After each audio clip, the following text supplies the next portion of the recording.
This episode is brought to you by Progressive. Are you driving your car or doing laundry right now? Podcasts go best when they're bundled with another activity. Like Progressive home and auto policies, they're best when they're bundled too. Having these two policies together makes insurance easier and could help you save. Customers who save by switching their home and car insurance to Progressive save nearly $800 on average. Quote a home and car bundle today at Progressive.com. Progressive Casualty Insurance Company and Affiliates. National average 12-month savings of $793 by new customers surveyed who saved with Progressive between June 2021 and May 2022. Potential savings will vary.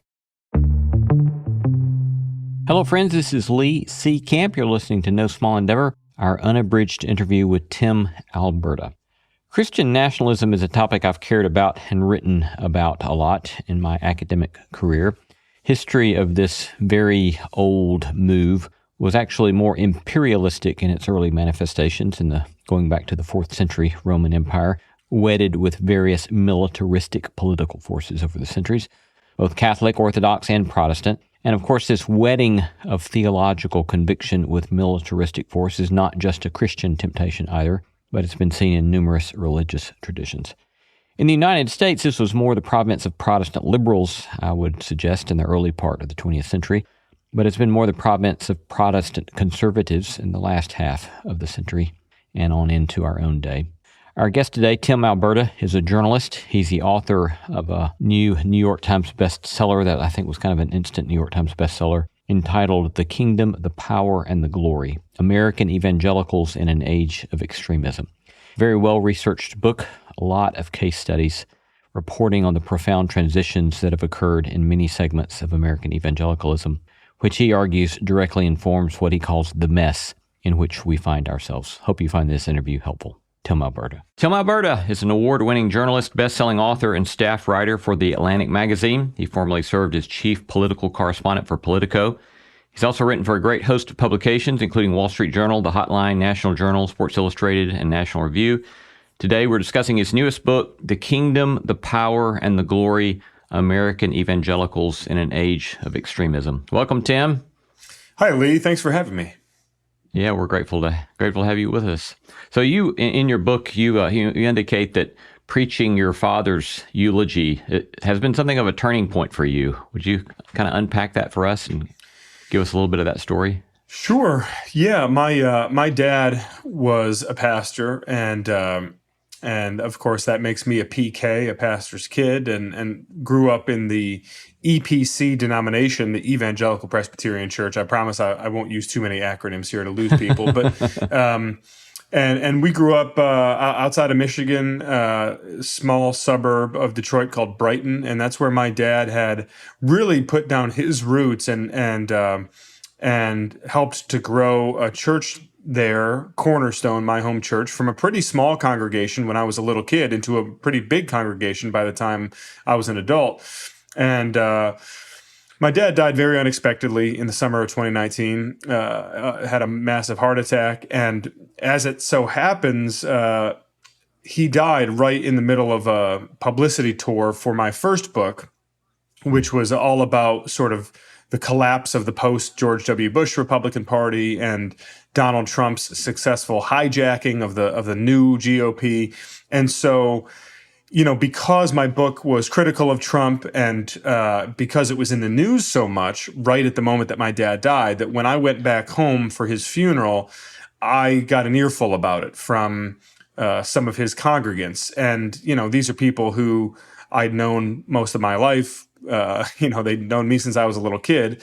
And, they some of them, a very small number of them relative to the whole congregation, of course, but a number of them felt that it was appropriate, on the occasion of his visitation, the viewing, the wake at the church, to kind of let me have it. And that obviously didn't go over very well. And so the next day when I gave the eulogy at the funeral, I let them have it a little bit. And, I tried to be somewhat dignified about it, but just kind of issued a little bit of a rebuke and a challenge to say, who are we as believers, and does discipleship really mean anything if you're willing to set aside decades of knowing a pastor's son, knowing who he is and what's in his heart and what he believes, because you heard a segment on Rush Limbaugh's show about me, that suddenly you're willing to turn like that. And so I don't know to this day, Lee, honestly, whether I should have done that or not. Maybe I should have just taken the high road and let it go. But I said what I said, and that actually made things even worse. And in some ways, I think sort of set me down this road to write this book, to try and understand not just what was happening in my church, but to understand what was happening in the church. Yeah. There's one piece there, and especially about whether you should or shouldn't, that I want to come back to later, but let's hold on to that one for now. And let me ask you to start unpacking this kind of fundamental shift that you're describing. That throughout the book, you kind of narrate a number of shifts, I think. But talk to us about kind of this fundamental shift that you began to describe that's occurring in American evangelicalism over the last number of decades. Yeah, it's interesting. When I was a kid growing up in the church, it was a bit of a strange experience, because on the one hand, you would hear and kind of just feel like you were marinating in this pretty consistent message around, around not just spiritual warfare as a general proposition, but more specifically this idea that in America we were headed towards conflict, that one day there was going to be this cosmic clash between the good Bible-believing, God-fearing Christians inside of the church and the wicked, pagan, secular progressives out in the culture who wanted to defeat God and who wanted to take religion out of American life, and who wanted to, wage war on Christianity. So there was that rhetoric, and that kind of message was always there. And yet, even as it was always there, it felt very much kind of on the back burner. It felt very much abstract. And I will say that maybe one of the biggest changes that I've noticed over the past 30 years, give or take, is to see the degree to which it has moved from the back burner to the front burner. In other words, this sense of imminent conflict, this talk of, be ready because one day you're going to have to stand up and fight for your faith, that kind of thing. It went from something that felt very abstract to suddenly very immediate and very concrete and very urgent. And I think that in a way is probably the best description of this maybe 30 or 40 year arc of evangelicalism in America.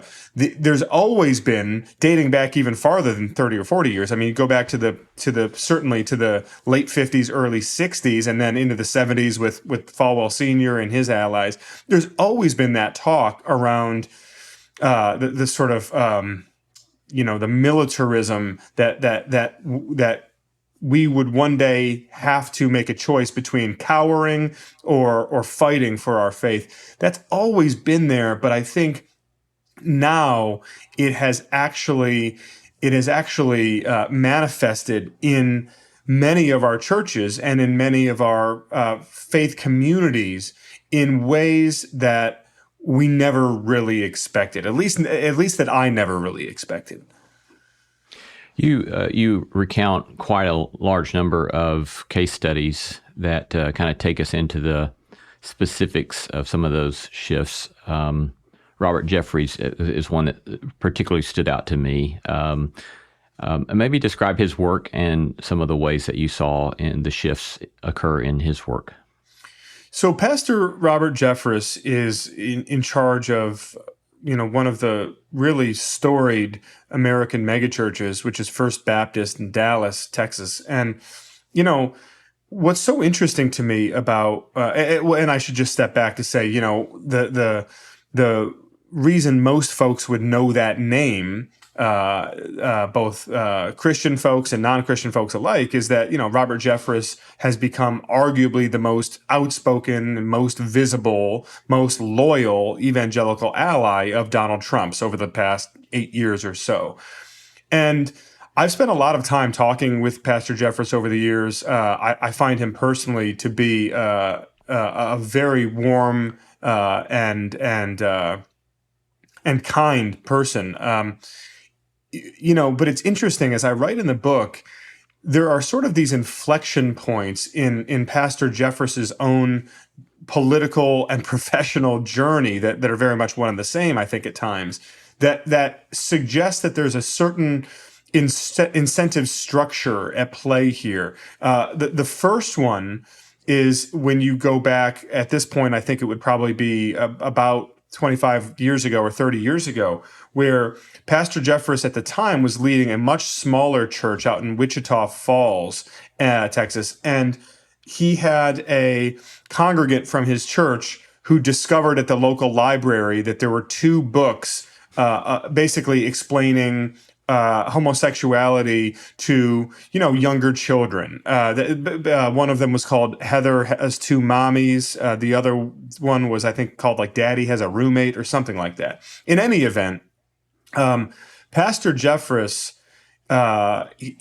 what began as kind of a very small scale feud with the local library, where basically he called the library and said, "Hey, I'm not returning these books to you. I'll pay the fines, but these don't belong in your library." Well, it turned into a national flashpoint. Suddenly, you had media from all over the country descending on his town there of Wichita Falls. The ACLU gets involved. There are lawsuits filed, and it turns into this huge skirmish. And in the process, his church grows and his celebrity grows. And Jeffress sort of in that episode gets a taste for the culture wars and what is to be gained from the culture wars. And by the way, that is not at all for me to suggest that he's not sincere in his convictions about, marriage being between one man and one woman. That's a separate thing, that belief, I think, from sort of cashing in on the culture war elements of it. Having the media spotlight, having the town sort of, and then the greater community sort of hanging on the every ebb and flow of this battle. And then really, I think, framing it as a battle that's about something more than just, what Scripture says about sexuality, what Scripture says about marriage, but really framing it in much bigger terms around this idea of America's core values being betrayed, and that if we don't do something about it, we're going to lose this country, right? So I think that was a very formative episode for Pastor Jeffress, and it's one that I think will echo throughout now many of the more recent episodes that we find ourselves dealing with in the evangelical church in America. The one other thing I would mention, Lee, that I think is very instructive is that Robert Jeffress, for years after that episode, was still pretty much an unknown commodity. That was just kind of a single flashpoint until the 2008 presidential campaign, when Robert Jeffress became, I think, probably the most outspoken evangelical in the country against Mitt Romney, because Robert Jeffress was preaching that a Mormon could not possibly uphold America's Judeo-Christian ethic as president, that we needed a Christian president. And both during the 2008 and the 2012 presidential campaigns, Robert Jeffress really became a celebrity by bludgeoning Mitt Romney and bludgeoning Mormonism at large, and making this case very, very passionately that we needed to decide once and for all, as Christians, do we or do we not need a Christian president? And so what's so remarkable, obviously, in Robert Jeffress's story is not just that he found celebrity by picking these fights and by kind of raising his profile in the political world in this way, but then just 4 short years later, after the 2012 election, after lecturing so many of his fellow believers on, on basically the moral litmus tests and the biblical theological litmus tests that we were to apply to politics. Just 4 short years later, there he is standing shoulder to shoulder with Donald Trump, promising that this is the man who will protect us and who we can trust because he's strong enough and tough enough and mean enough to protect us from persecution from a secularizing America. And that is, I think, yet another window. That transformation is yet another window into how things have changed so quickly. Yeah, you recount how not long after the Access Hollywood tape had dropped, this distressing episode around Donald Trump, and then Jeffress responds, I think he was on television interview, where he says, I don't want some meek and mild leader or somebody who's going to turn the other cheek. I want the meanest, toughest SOB I can find to protect this nation, which does seem to be a very significant kind of shift there. Would you as well describe for us the way in which Liberty University, which is another kind of significant case study you have in the book, plays into your narrative? Sure. I think when you go back and look at the formation of the religious right, at least as we've known it for the past couple of generations in this country, Jerry Falwell Sr. had already been very successful as of the mid to late 1960s in building out this megachurch, Thomas Road Baptist in Lynchburg, Virginia. And he'd been really, I think, uniquely successful early on as a television guy, recognizing that, there had been a lot of pastors who had been successful with radio, but Falwell Sr. was really one of the first to figure out exactly how to be successful with television. And I cite a statistic at one point in the book describing how, I forget the year, but that at one point he was the single most telecast program in the whole country. Not just the most telecast religious program, the most, period. So this was a guy who had really found incredible success, commercial success with his church.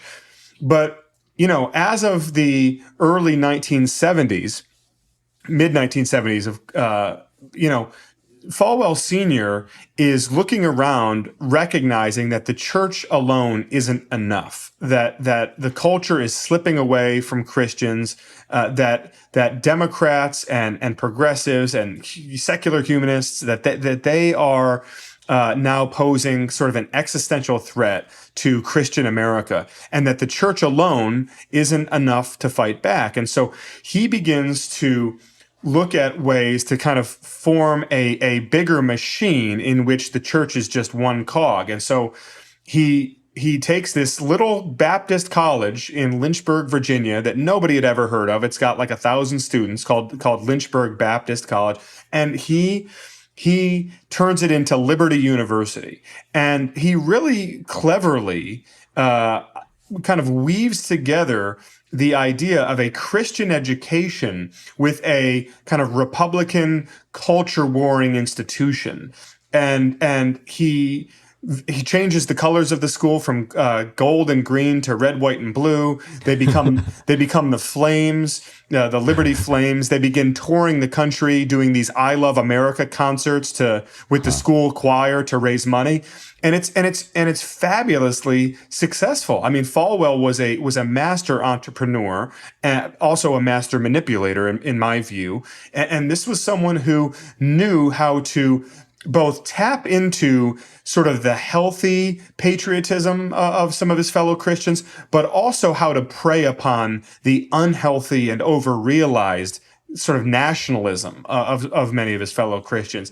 And so he builds Liberty into this behemoth over the years. And of course, Lee, I would mention that, so he's got, the mega church, he's got the huge university now, and then he also has the moral majority as of the late 1970s. And so those three cogs of the machine are working really in unison to create a movement that changes the Republican Party, and I would argue that really changes American Christianity, at least changes American Reformed Protestantism in ways that we are still dealing with today, because what Falwell and his allies were so effective at doing was turning was effectively merging, your faith identity, your identity as a follower of Christ, merging that with your identity as an American and your identity as a conservative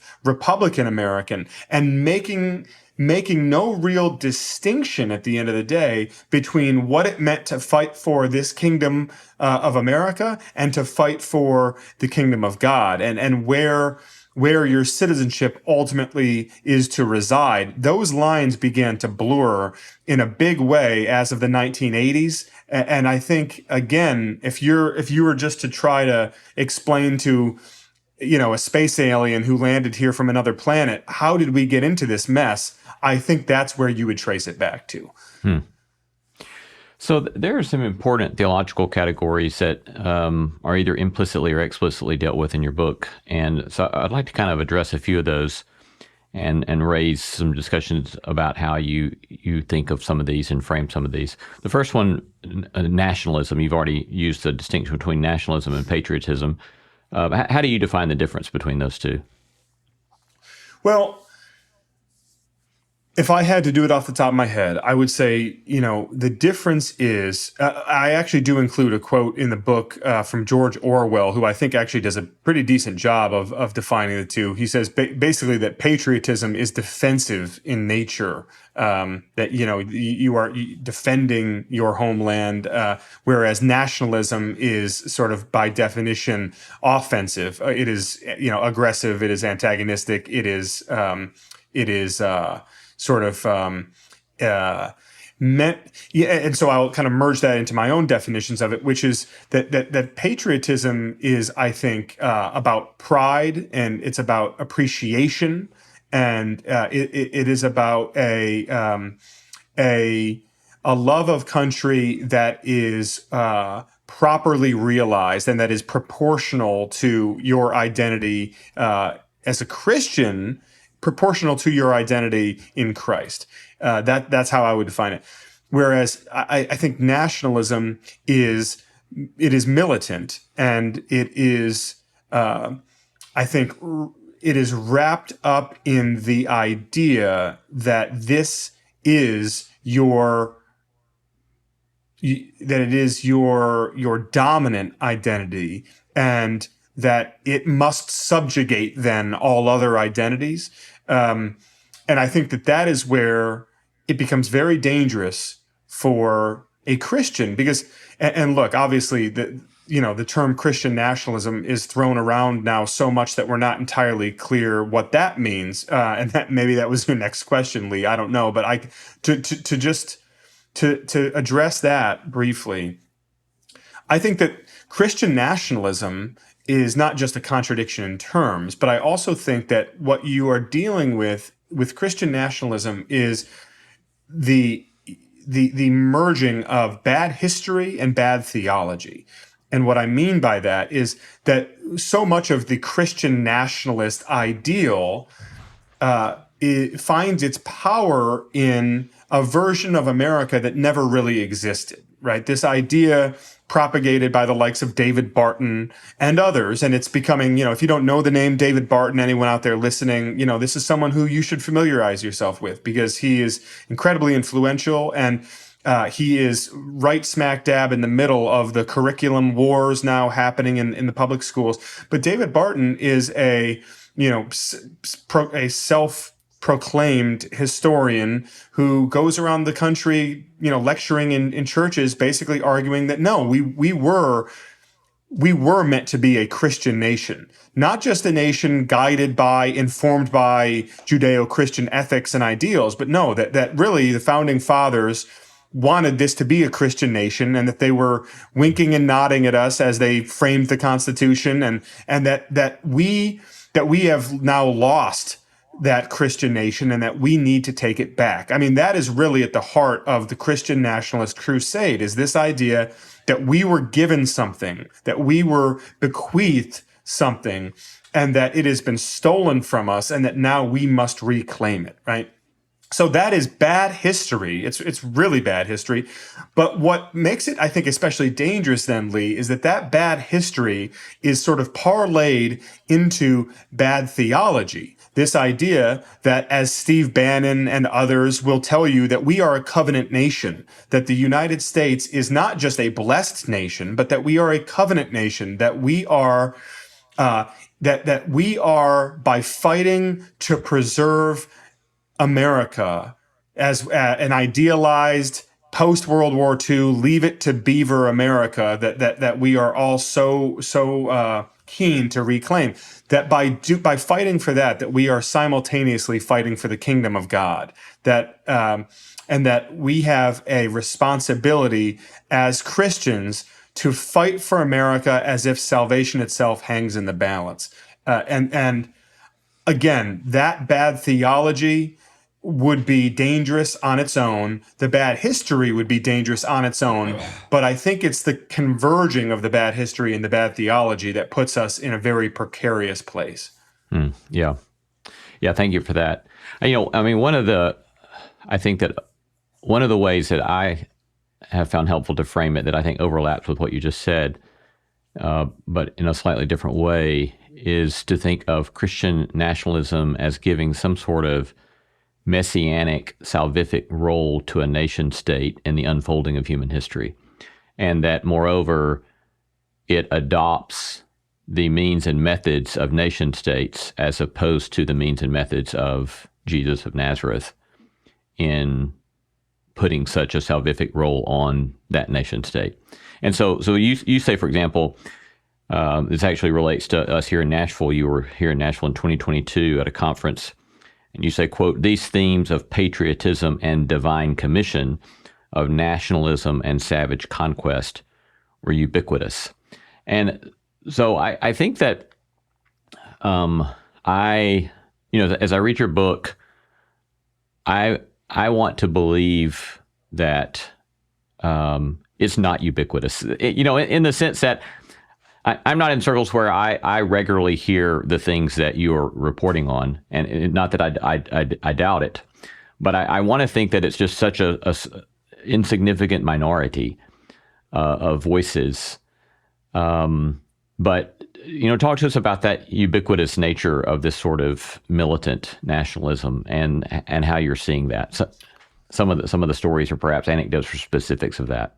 Sure. It's hard. One of the questions that I'm asked all the time, Lee, is how do you quantify the problem? How do we get our arms around the numbers here?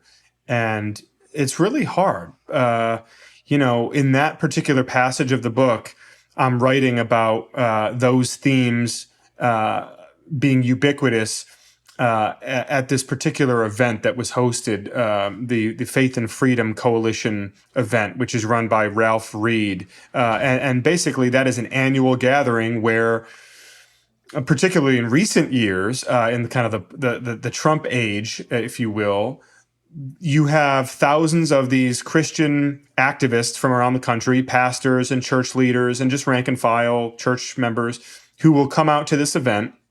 And for 2.5 days, they listen to Republican politicians get up on stage and just scare the ever living heck out of them by saying that the country is, as they know it, is about to be lost, and that Democrats are working in tandem with Satan to defeat God and America, and that if they don't do something about it, then we're all doomed. And it's really quite a thing to behold. And so at an event like that, yes, and it's a self-selecting thing here, right? I mean, most people who wind up at an event like that, not all, because I do meet some people at events like this one who are sort of wide-eyed looking around like, oh my gosh, what did I get myself into? But I think the great majority of folks who wind up there, or who wind up at the Reawaken America tour with Michael Flynn and, the Trump kids and that sort of traveling road show, the Christian Nationalist Crusade, very proud Christian nationalist events, they know what they're getting themselves into. But is that representative of evangelicalism on the whole? I believe the answer is no. I from what I have seen, I still think that what we are dealing with here is a decided minority. However, so it might be a good news, bad news situation, because the good news is I do believe that it is a minority. In fact, many of the pastors who I spoke with, who have been through really like catastrophic fractures inside of their congregations, who have just been exposed to and who have had to deal with awful situations where with basically civil war breaking out inside of their churches, those pastors, time and again, when I'll ask them, okay, so like what percentage is this that of your church that we're dealing with, the folks who have really been radicalized and who are deep into the conspiracies and deep into the sort of violent rhetoric. And whenever I've asked that question, Lee, these pastors will say, I mean, maybe 15, 20% tops, right? So, which is really interesting because it tells you that it is still a minority and that is still good news. And yet the bad news is that what we've seen is that an aggressive, belligerent, well-organized, really loud minority can run circles around a really passive, complacent majority. And it's interesting because, I've been asked a number of times whether this book about the crack up of the American evangelical church was meant to be a sequel to my book about the crack up of the Republican Party. And the honest answer is no, it was not. But I can understand why people would ask, because there are certain uncanny parallels here, seeing the ways in which institutions, or at least kind of established leaders, are challenged and in some cases overrun by forces that they either don't fully understand or are not fully equipped to kind of push back against. And I think that in the case of many pastors, and you know this better than I do, Lee, but these pastors went to seminary to learn Greek and Hebrew and systematic theology, maybe marital counseling. They didn't prepare for a QAnon inspired civil war inside of their congregation. And so, and many of the congregants at these churches, even though they don't agree with a lot of the kind of far right extremist stuff, they also don't really have any stomach for conflict. And so they just kind of, stay quiet and let it be. And that just kind of makes the problem snowball. And so it's hard to quantify the problem. It really is. I don't think that those themes of nationalism and kind of divine commission and religious justification for conflict against our enemies, I choose to still, through my reporting and analysis, believe that that is a minority within the evangelical church. But if we're not careful and if it goes unchecked, then I think that it could become a majority in short order. And that's something that's pretty uncomfortable for us to deal with and think about. So what have you seen happen as far as pastors' various approaches that they're trying to take to respond to this? If originally your distress in a local church community is a vocal, loud, organized minority, and those who keep silent see it escalate, perhaps. What are other, and at the same time, it seems that you're also recounting stories where pastors speaking up about some of these things also precipitate a crisis in the church. So what have you seen as options there for how to begin to make a case for a different way of thinking about Christianity and its engagement with American politics?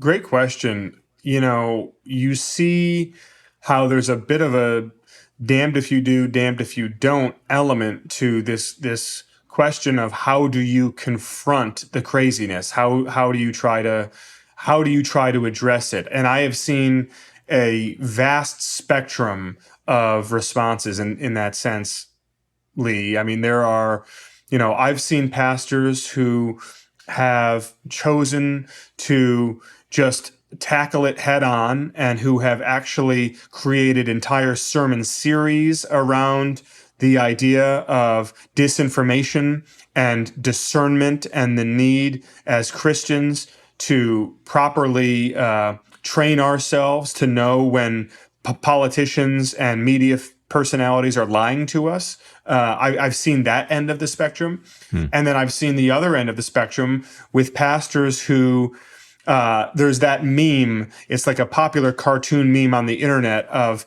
a cartoon dog sitting in a room that's on fire, like an inferno blazing all around him, and the dog just there's a thought bubble, and the dog says everything is fine. I'm sure some of your listeners have seen that, and that would be some pastors at the other end whose churches are just falling apart and are fracturing in real time, and the pastor is just sort of paralyzed, not sure what to do, what to say, but oftentimes pretty convinced that anything they would say or would do, would only make the problem worse.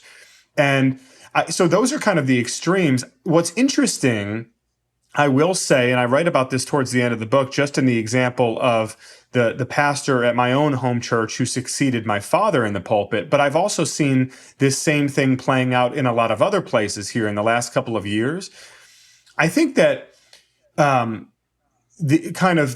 paralysis, the fear that was there for a lot of pastors certainly during Trump's rise and during much of Trump's presidency, I think that it started to change toward the end of his presidency, and certainly I think after January 6th and then after Joe Biden took office. And that's to say that a lot of these pastors, I think, became a little bit more emboldened to not to turn their Sunday morning worship into political rants, not to get off mission inside of the church, but to be a little bit more assertive from the pulpit and also in more direct one-on-one situations or smaller group situations, to speak to the ways in which partisanship and kind of tribal political identity had begun to infiltrate the church and had begun to take the church off mission. And of course, the inherent danger there, as anyone listening may think to themselves, is, well, wait a second. If the danger is that politics invading the church has taken the church off mission, then doesn't the pastor talking about politics risk also taking the church off mission? And so I've watched different folks navigate that in different ways. But if you want to come out and devote a couple of Sundays to reminding your flock about the sin of idolatry, and to frame it around certain examples, Old Testament examples and New Testament examples of how idolatry can take us away from our identity in Christ. If you want to spend a couple of Sundays talking about discernment and talking about our consumption habits and it's funny, like a guy who I spent some time with in the book, Daniel Darling, who's someone you may know, Lee, he makes this great point about how when we were kids growing up with parents who were part of the moral majority era, there was so much emphasis on media consumption in our homes. That garbage in, garbage out idea of you can't play those video games, you can't watch those movies, you can't watch those TV shows that are loaded with, sexual innuendo and drug usage, and because that stuff rots your brain, right? And it hurts it hurts your ability to love Jesus.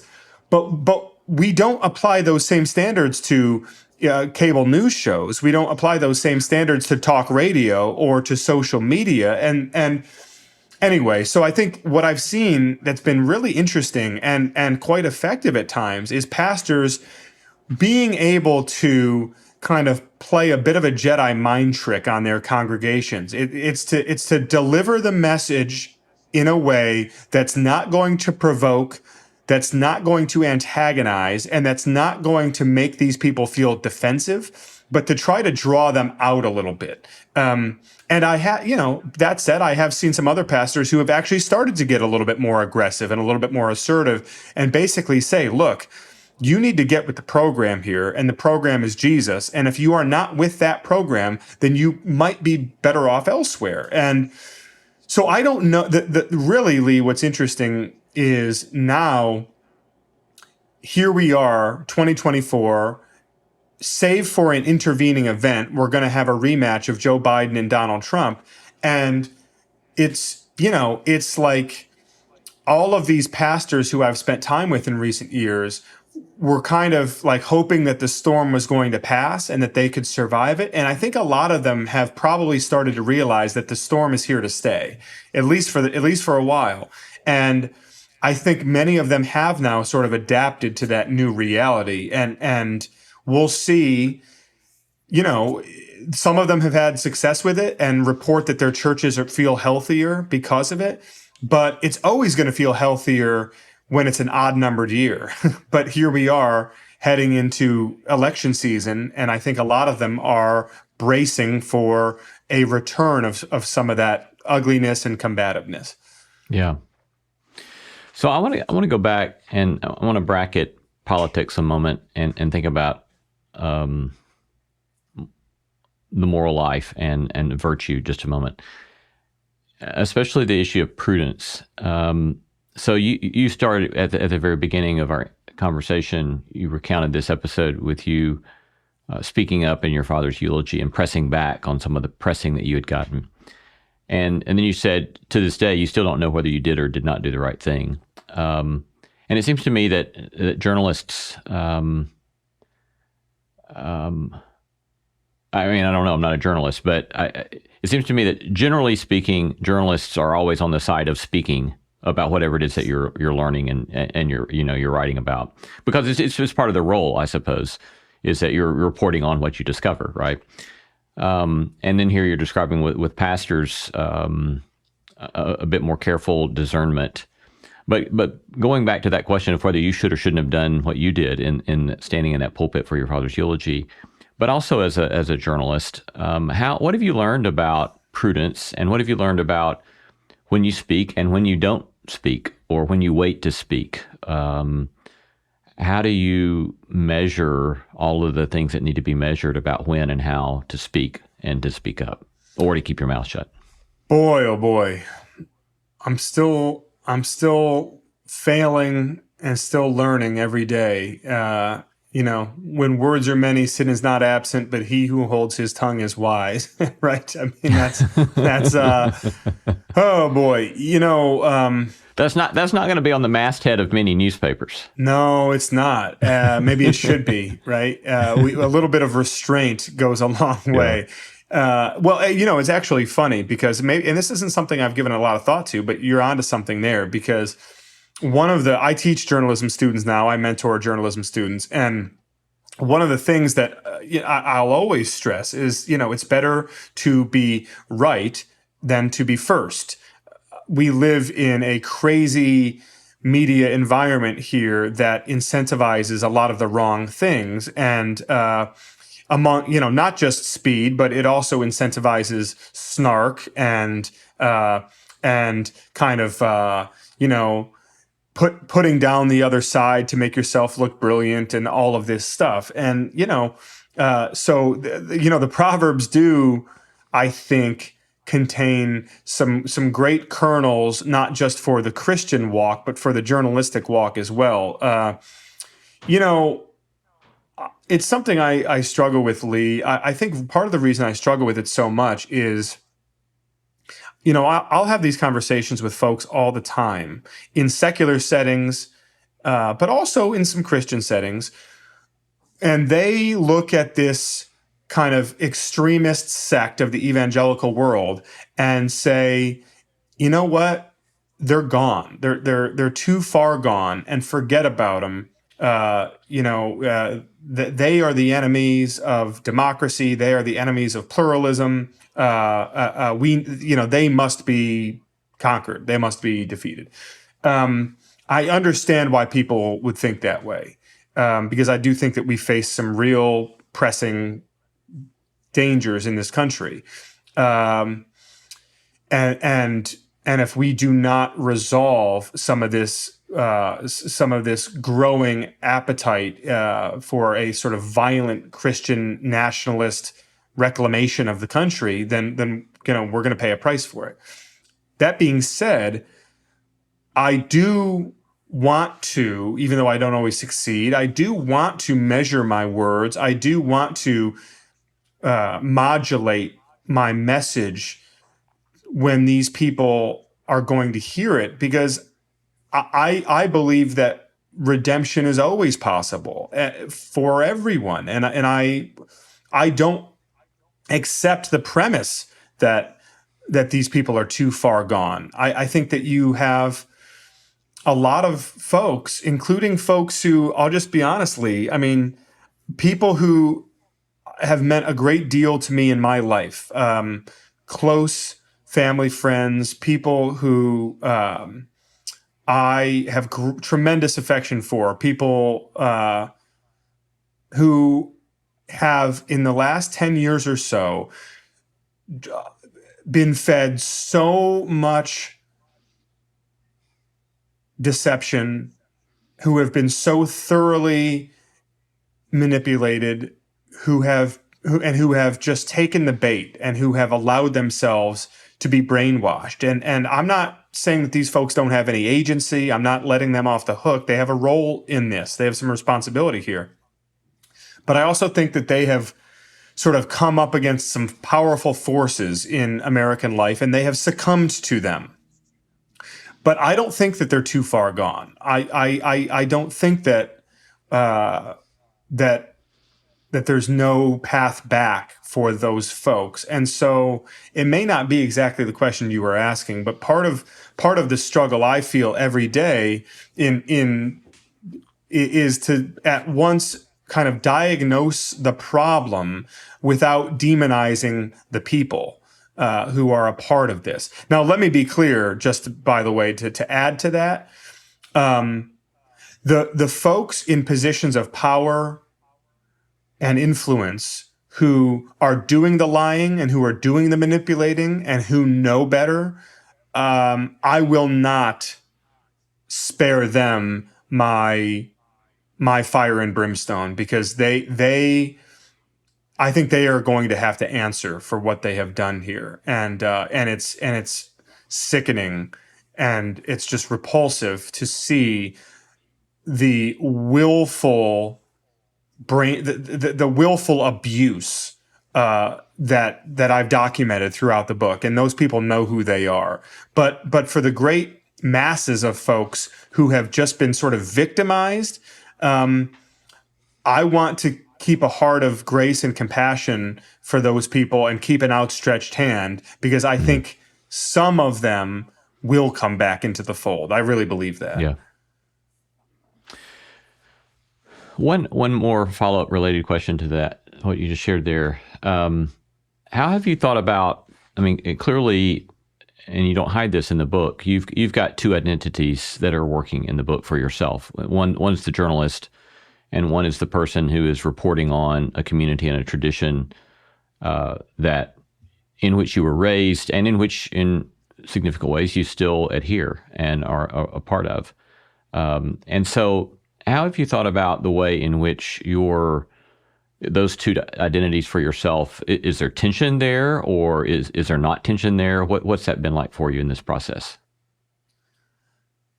I always used to envy my dad, because when he described his journey out of atheism and out of a very successful life in finance, where he and my mom were living in New York and making a ton of money and driving a Cadillac and living the high life, he came out of that life and eventually entered the ministry and spent, 40 some odd years in ministry, because it was a calling.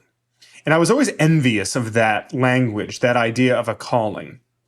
And I will say, Lee, that for the first time in my career, I've been practicing journalism for, pushing towards 20 years now, I suppose. For the first time in my journalism career, I really started to think of it as a calling as I was writing this book.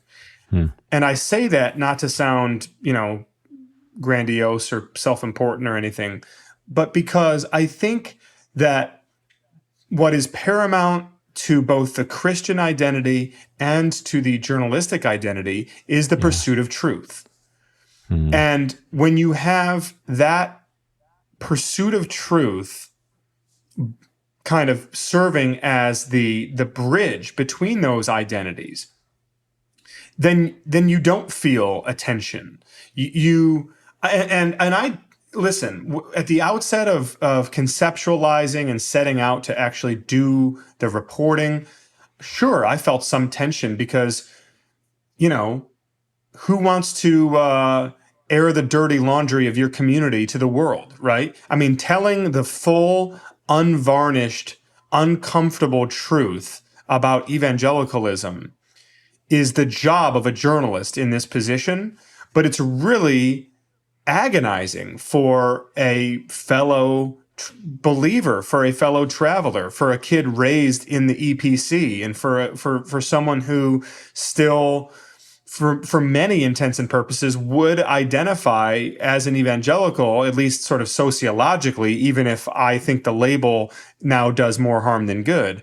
There was tension there. But what's interesting is that the longer I traveled down this road, the less tension there was, because it just became clear to me that, look, if the Apostle Paul can write his occasional letters calling out the church and calling the church to repentance, and if the church fathers and if the early church councils saw fit to include those Pauline epistles, clearly they believed that accountability and truth-telling, even when the truth hurt, that was an important part of our duty as Christians, as believers. And that's not to even go into the Old Testament and to talk about Jeremiah and Isaiah and others. So, I actually really got to a place where I felt that tension almost disappeared the deeper into this project that I got. And that's been a blessing for me, because it just feels as though whatever God is doing in the American church at this moment, it feels like accountability is a big part of it. And when I read the New Testament, accountability is right there at the forefront. We are called to hold one another accountable. And that is obviously, I think, also the job of journalists. So I actually, rather than feeling burdened with tension, I really felt a wonderful marriage of those two identities in this process. And I'm really grateful to the Lord for that. Yeah. Thank you for that. As you have had your kind of journalistic star rise with your two books, and you're getting called upon more and more to comment on these things, what other kind of things that you've are there challenges to you personally that you've had to navigate in all that? Are there ways in which you are having internal discernment struggle about how you process all this? Well, other than the people who email saying that they want to, kill me or something, that's that part's. Do you get that kind of feedback a lot?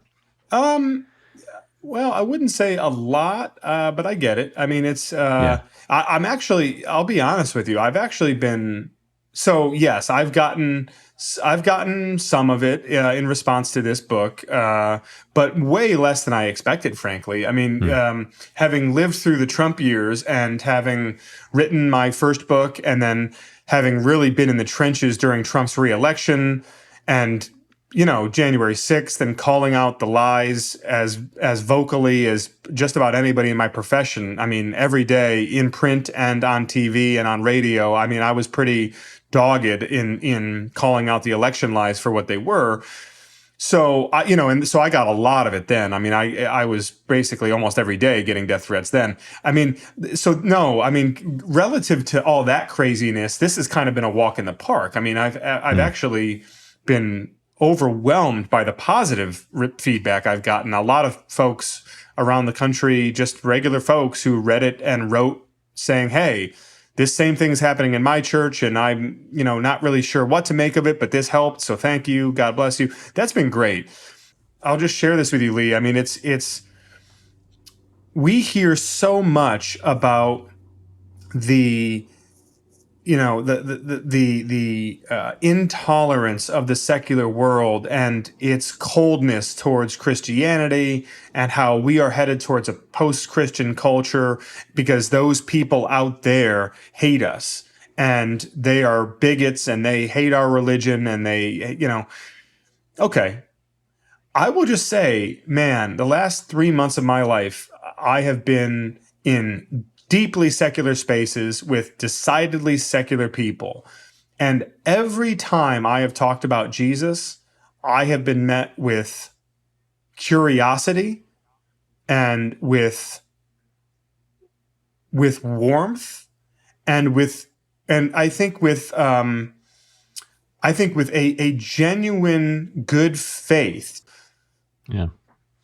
So near the end of your book, there seems to be a implicit shift. At least I read it that way, and you can tell me whether my reading was careful enough or not. But you at least seem to shed enough. You seem at least to share enough anecdotes to make the reader think that you might be hopeful, and yet you seem to be holding on to this. It might be really bad, but there might be some space for hope. Is that fair to kind of say that you leave us at least with both possibilities at the end of the book? Yes, I think that's fair. And to be clear, I did not intend to go out of my way to put any sort of a happy ending on the story. Now, it does just so happen that for the epilogue of the book, I went back to my home church for the first time since my dad's funeral, and his successor, who's a great guy who I just think the world of, but who had really, really, really struggled, as I documented in the first chapter of the book, when he took over the church from my dad, it kind of fell apart on him, and he was agonizing over, what to do. And so to return then to the church for the first time for the epilogue of the book, and to see him having kind of been transformed into this really fearless and mission-driven leader who was speaking hard truths to his congregation and doing so in such an inspired way. And to see also that for all the turnover at the church, for all the people he'd lost, that he'd also now gained a lot of new people who clearly were responding to this message and to this mission that he's on. That obviously then does put kind of a hopeful, optimistic flavor into the ending of the story that had never been planned. But I am glad that it's there, because I do think that there's a way out of this. I do sense that more and more Christians, just based on the anecdotes of the hundreds and hundreds of emails I'm getting from people who are basically saying that same thing, that like, hey, this has happened in my church. I've been kind of quiet about it, but now I'm sensing that maybe I need to do more, that this really is a problem that we have to address. I think that's a positive. But it's not to say that I don't worry about the future that my children will inherit. It's not, I do love this country, and I do want to see it prosper and endure and thrive despite some of these conflicts now. Been talking to Tim Alberta, award-winning journalist, best-selling author, staff writer for The Atlantic, on his most recent book, The Kingdom, the Power, and the Glory, American Evangelicals in an Age of Extremism. Thank you, Tim. Grateful for your time, and thank you for your work.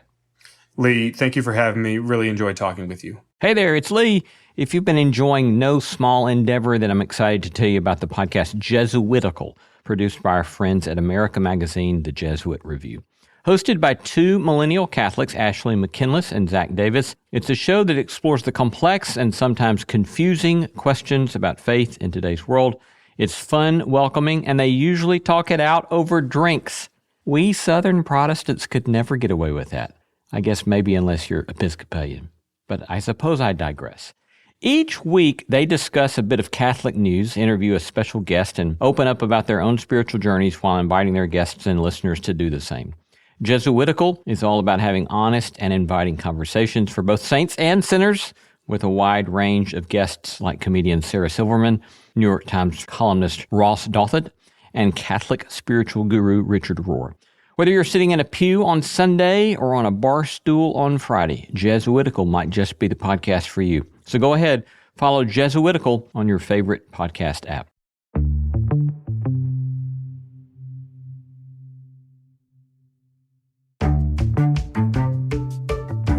Our thanks to all the stellar team that makes this show possible. Christy Bragg, Jacob Lewis, Sophie Byard, Tom Anderson, Kate Hayes, Mary Evelyn Brown, Carriot Harmon, Jason Sheasley, Ellis Osborne, and Tim Lauer. Thanks for listening, and let's keep exploring what it means to live a good life together. No Small Endeavor is a production of Tokens Media LLC, PRX, and Great Feeling Studios. From PRX.